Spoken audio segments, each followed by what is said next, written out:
Hello, thank you for joining me. Today I'd like to talk about the relationship between the head and the heart and how they both serve a purpose and they serve different purposes and they need to be used in different times and places and circumstances.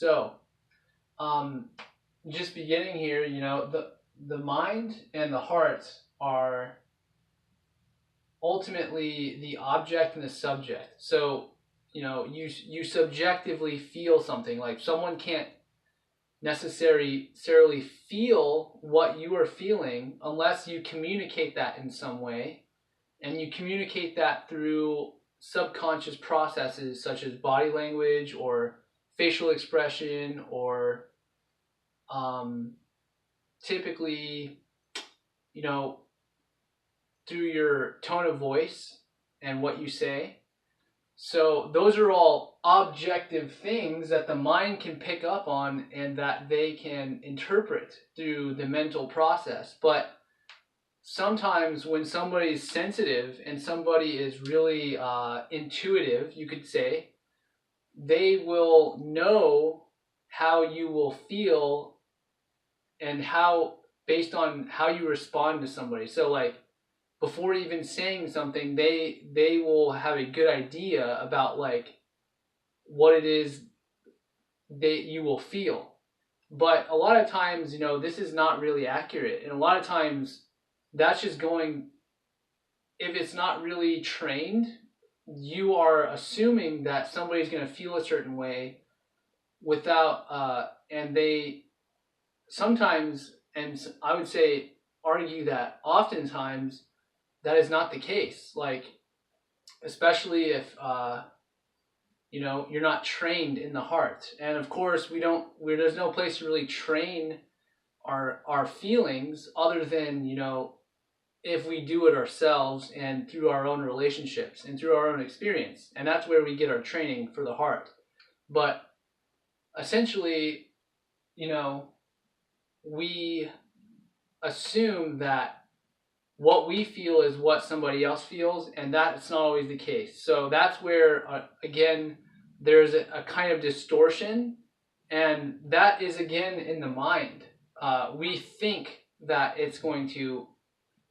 we feel the same as someone else, or that someone else is going to feel the same way as others. That's a thought, and that is a interpretation and a putting a meaning and a description and a definition and a belief essentially on a circumstance or a relationship. So they're always connecting, and they're always really one and the same, because they always are communicating with each other, the head and the heart, because the subject and the object completely are utilized within this existence as human existence. And as this body, you are a body in this world of objects. So it's a constant dynamic that is necessary for us to develop and to become aware of in this third density. So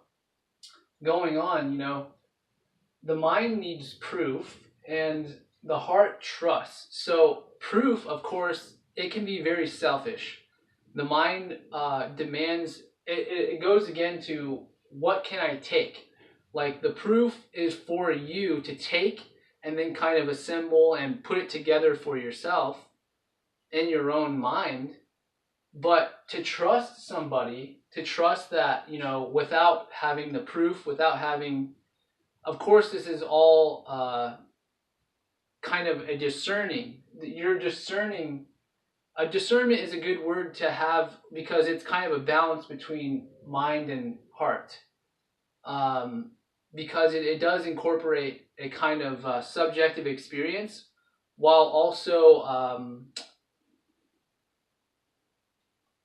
taking in and accepting what the situation or the circumstance is. So discernment is a good word for a balance between that, but the mind, if there's no proof for the mind, then it ultimately will not accept it.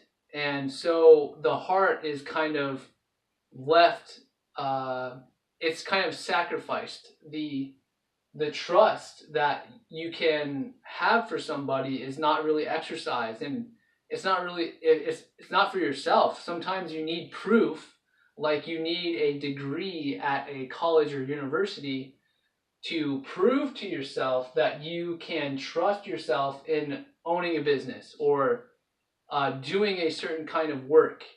And that's just a example of what the mind's permission slips that it needs for the acceptance and integration of information into its own kind of beliefs or thoughts. So the mind does its job as like wanting to protect and to kind of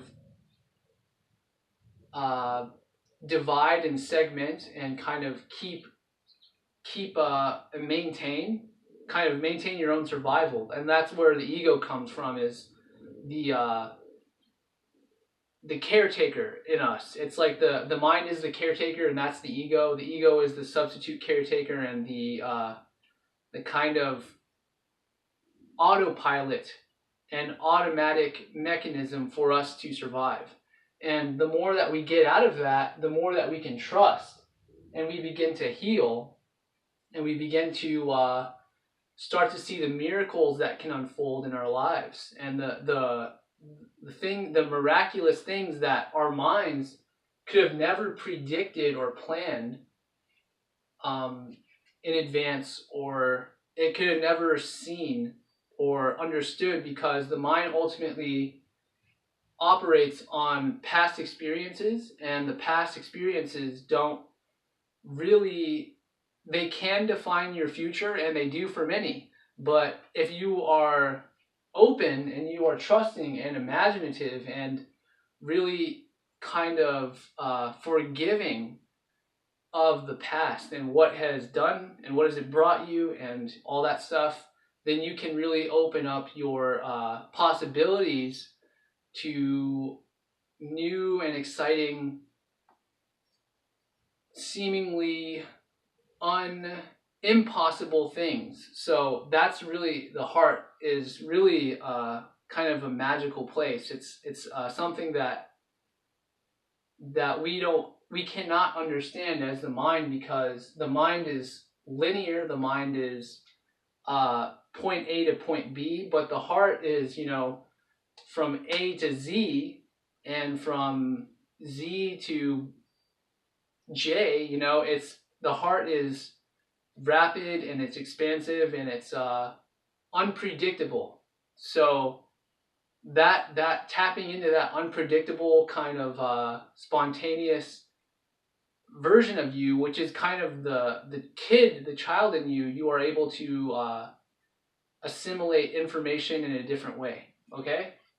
So again, the proof that the mind needs is ultimately a limiting factor, and will kind of shut off your communication with your heart and the trust that you can learn from in each and every instance. Even if somebody betrays you or disappoints you, there is still a lesson there for you, and an experience that can ultimately sharpen your own discernment between the mind and the heart, and the communication between the two. So I'm not putting down one or the other, but I will say this, that the majority of humans operate from the objective physical world, and they don't really consider their own feelings, because they're so concerned about their survival and their own continuation of their life. And the heart is less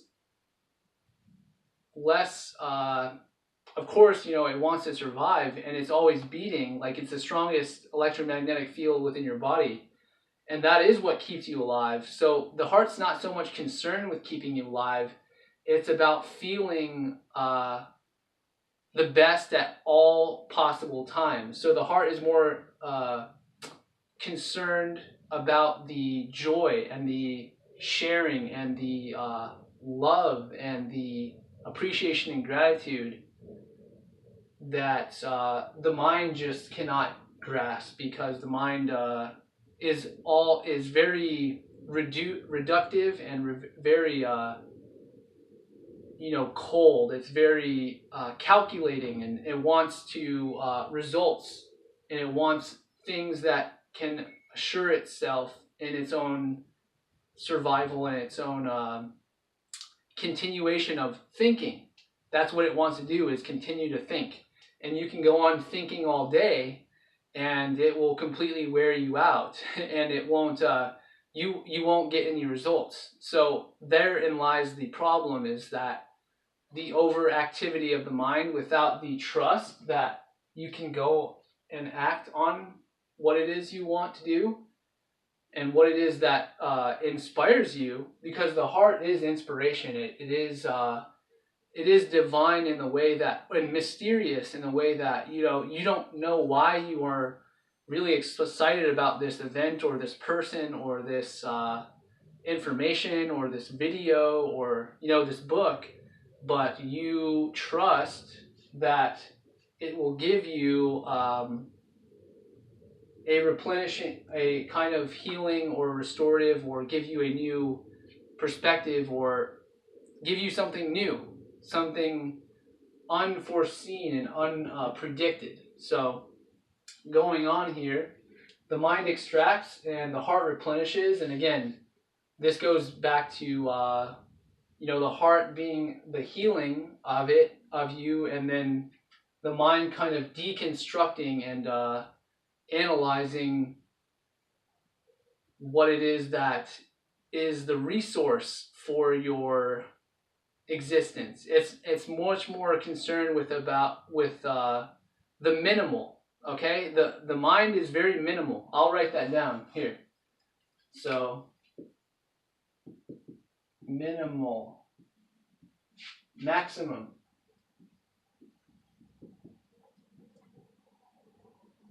So that's a great way to think about it, is like the heart wants to expand and give and give and give, and what is the best I can do? What is the most that I can accomplish? What is the most that I can share with somebody, right? What's the best way to communicate how I feel?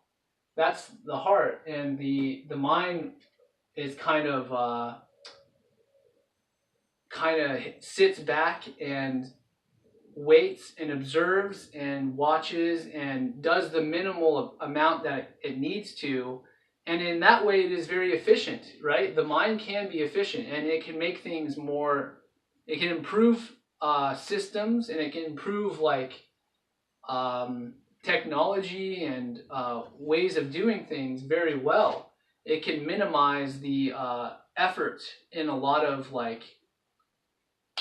technological and biological ways, and that's its job, is to really minimize the energy expansion, and but it can go to an extent where you are no longer incorporating the maximum and what you can do and what is possible. And that's where the heart comes in, and it's a part of the imagination, and what am I capable of? What am I? It's this outpouring, outgoing energy, and the mind is oh, what can I take for myself, and what can I bring back in that will give me a solid identity and a solid validation of my existence, kind of. Okay, so again, nothing is right or wrong, but it's they both play a part. Okay, so what can I take is the mind, and what can I give is the heart. And again, that's just as I've said, so I don't have to go over that. The mind divides and the heart connects. The mind, again, is systemizing and delineating and distinguishing and differentiating things, wanting to kind of make its own reasoning, its own perspective, its own vision, its own picture of everything. It wants to deconstruct and then rebuild it. It's like a reverse engineering kind of. And the heart, it cares less about like itself and cares more about sharing experience with others, sharing service with others. The heart wants to give more of a share its perspective with others that is mutual, rather than having its own perspective that is different, where the mind is really good at. The heart wants to really teach and give and agree, come to a consensus and a balancing and the heart wants to have an equilibrium among everything and have a consistency that is ultimately sustainable, right? And so does the mind, but they do it in different ways. So hopefully that gives you a little bit of an idea. The mind is very much planning, and it's all about past and future. And the heart is spontaneous. It is unbounded. It's boundless. It is the present moment, and what can it do now to make itself feel the best I can feel. That's the heart. And the mind is planning about, how is this going to affect me in the future, and how has this affected me in the past? How is my past reflecting right now, and how is that giving me the results I'm going to have in the future? So it's like, it's very, the mind is very quick, and the mind is very efficient in the way that it can extract information and kind of make conclusions and make rationalities and reasons. But the heart is very much just wanting to have an experience. It's very much just wanting to go through this exciting opportunity and to feel it completely in the present moment. And that's, what we're learning a lot as a Western culture, as a society that is very head oriented. We're learning how to balance it out, and how to become more healthy and become more whole and complete and integrated and united, and to share a sense of unity, to share a sense of connectedness with the culture, the community, and our family, our friends. So hopefully this gave you guys some insight, and I'll see you guys on the next video. Thanks so much.